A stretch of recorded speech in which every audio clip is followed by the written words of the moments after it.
This is a story that the ancient Egyptians predicated their society on.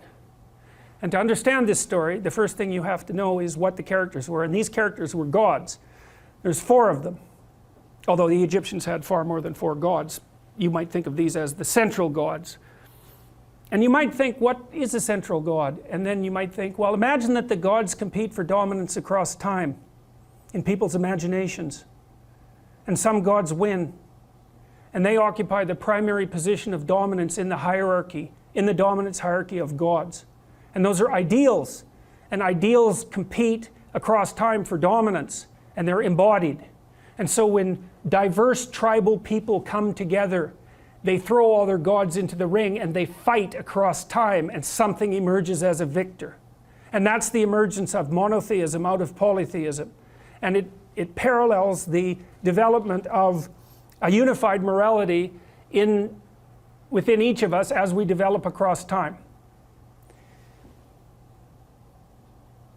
And the God that emerges as dominant across time bears a substantial resemblance. Imagine you have a set of gods in this locale that are competing across time, and something emerges as dominant. And then over here you have another set of gods that compete across time for dominance, and something emerges. You'll see major commonalities across the 2 things that emerge. And the reason for that is because the process of emergence that gives rise to both of them is similar in both situations. And that's part of what accounts for the cross-cultural similarity of high-order religious ideas. All right, anyways, you need to know the characters. Osiris. Osiris is the old king. He's Dumbledore for all intents and purposes. He's the old king. He's the spirit that established the Egyptian state when he was young. He was a great hero, but now he's old. And he's archaic, and he's willfully blind. That's Osiris. He has a brother, Seth. Seth is Set. And Set is Satan, because the word Satan comes from the word Seth and Set via the Coptic Christians. So he's a precursor to the Western idea of Satan. You have Isis. Isis is queen of the underworld, and Isis was the goddess of a religious structure that prevailed across thousands and thousands of years. Isis. And you have Horus. Horus is a falcon.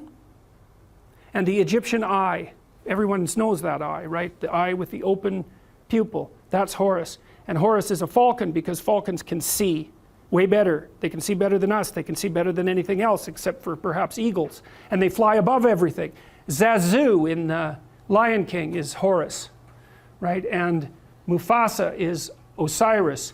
And Scar is Seth. And there's no specific representation of Isis, but the closest there is in that story is probably the Queen of the Hyenas that's played by, who's the actress? Yes, Whoopi Goldberg, that's right, because she's like the queen of the underworld, right? She's the queen of the hyenas that live out among the death. But, okay, anyways, Seth, Osiris, Seth, Isis, and Horus. Here's how the story goes. Osiris is a great king. He established the Egyptian state. You could think about him as the embodiment of Egyptian custom and tradition. You could think about him as the thing that the pyramid represents. All right? But he was great when he was young, but he's not young anymore. He's old. And he's willfully blind. And what that means is that he doesn't see what he could see. He refuses to see what he could see. Why is Osiris old and willfully blind? Because that's what culture is. It's a paternal spirit that's old and willfully blind, and it's always that way, always that way. And the reason for that is because it's a construction of the dead. The dead aren't alive, they can't, so they're out of date, and they can't update themselves anymore. And you inhabit their corpse, and that's actually what happens in an earlier story that I'll tell you next week. The early Mesopotamian gods inhabited the corpse of their father, roughly speaking. Anyway, so Osiris was great and when he was young, but he isn't young anymore. He's old and he's willfully blind. He won't look where he knows he should look. He doesn't have the energy, or maybe he doesn't have the spirit. His brother Seth is not a good guy. And Osiris knows it, but he underestimates his malevolence and power. And so Seth wants to rule the kingdom. So what does that mean? It's easy. Every stable society is threatened by willful blindness and malevolence. Always. Every bureaucracy has that proclivity to stagnate and to become blind. That's why corporations die all the time. That's why a Fortune 500 company only lasts 30 years. It's why we have to have elections. It's to stop the dead from staying in control for too long. Osiris turns a blind eye to Seth. Seth is happy about that. Same thing happens in The Lion King, roughly speaking. Seth one day waits for Osiris to make a mistake and to be weak, and he attacks him and he chops him up into pieces. And he distributes the pieces across the entire Egyptian state. In fact, the Egyptians regarded their provinces as pieces of Osiris's body. Okay, so now you can't kill Osiris because he's a god. And why is he god? A god because he represents the spirit of structure. And there's always structure. It can't be destroyed. It always reconstitutes itself. It can be hurt and broken into pieces, which is exactly what happens to Osiris. Things fall apart. Why? Because they get old and because malevolence undermines them.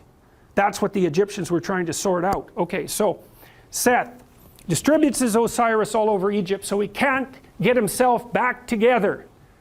Right? Things fall apart and they can't be brought back together. But the spirit of Osiris still lives in the pieces. So what happens? Order is demolished. What would you expect? Chaos emerges. That's Isis. Isis is queen of the underworld.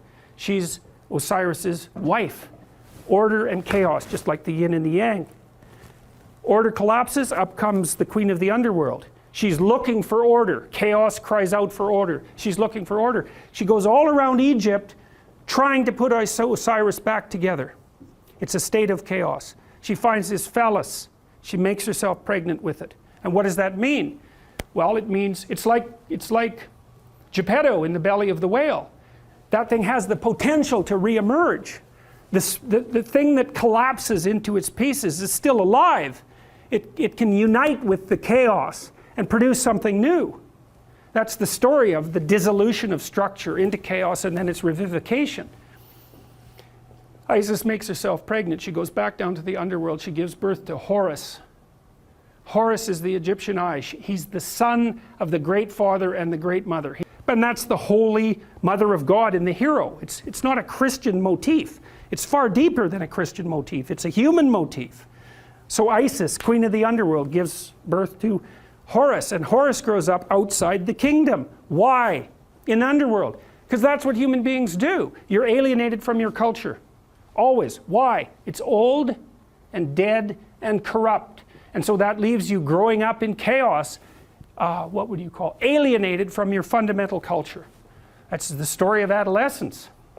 Horus grows up. He can see. That's what differentiates him from Osiris. That's why he's a falcon.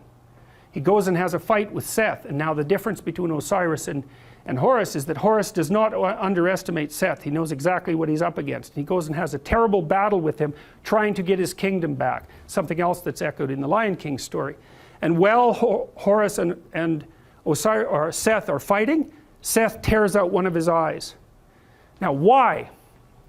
Because Seth is the embodiment of destruction and malevolence. And no matter how conscious you are, if you encounter that, even voluntarily, the probability that it's going to damage your consciousness is extraordinarily high. That's why people don't do it. So the eye is torn out, but Seth is defeated, and Horus banishes him to the nether regions of the kingdom. You can't kill him. Why? Because the malevolent, destructive force that threatens states never dies. It's always there. You can only remove it temporarily. Now Horus is king, Pharaoh, king, God. He's got his eye, and so you think, well, he's going to just pop that back in his head, and then he's going to be able to lead. He's going to be able to take his place at the uppermost pantheon of gods properly. But that isn't what he does. He takes his eye and he goes back to the underworld, just like Pinocchio going into the depths to rescue Geppetto. And down there is the spirit of Osiris, who's extant as a kind of half-dead ghost. And he gives Osiris his eye. Now Osiris can see. So what does that mean? You go down into the chaotic, when threatened by malevolence, even to the point of damage to your consciousness. You go down into the chaos and you find the dead spirit of your tradition and you give it vision. And so, provided with vision, Osiris regenerates, and then Osiris and Horus go back up to the world, linked together and rule jointly. And the Egyptians believed that the Pharaoh, who had an immortal spirit, was the embodiment of the conjunction of Horus and Osiris. And that's what gave him sovereignty. And so you think about how brilliant that is. The Egyptians are trying to puzzle out who should lead, who should be Pharaoh, and what do you have to be if you're going to be Pharaoh in order for things to work. You have to be awake to malevolence and chaos, and you have to embody your tradition. And that puts you at the highest pinnacle of the dominant structure. And that's the same as, it's the same thing. It's the same thing as the battle between the gods across centuries or eons and the emergence of the highest possible moral virtue as a consequence of that competition. It's the eye on the top of the pyramid, right? It's, you know, in the Washington Monument, there's a cap on the Washington Monument. The top of the Washington Monument is a pyramid. At the top of the pyramid is a cap. It's made out of aluminum. And the reason it's made out of aluminum is because when they made the Washington Monument, it was the most valuable metal known. And so what does it mean? It means there's a pyramid and there's something at the top of it. But the thing that's at the top of the pyramid isn't the same as the rest of the pyramid. That's the thing. The pyramid exists. There's a dominance hierarchy. Something climbs up to the top. But it's not just at the top of one pyramid. It's at the top of all of them. The thing that rises to the top of any given pyramid is the same thing that can dominate all pyramids. It isn't good enough to be the best at a dominance hierarchy. What you want to be is the best at the set of all possible dominance hierarchies. Right. And that's the thing that's gold at the top of the pyramid. And that's the eye. That's what the Egyptians figured out. And what does that mean? It means the thing that puts you at the top is attention. Pay attention. Keep your eyes open. It's not the same as thinking. It's not the same thing. It's like watching. And the thing about human beings is we can see. We can see better than any other creature except birds of prey. And so our capacity to see is in fact what we use in the world. Our brains are actually organized around vision, unlike most animals. Their brains are organized around smell, not us. We can see. We stand upright so we can see a long distance. And in our ability to see is what saves us and what saves our communities. And that's what these stories are trying to portray. And you might say, well, why didn't people just say so? And the answer to that is because they didn't know. It took a long time to figure it out. Forever. It's taken forever to figure it out.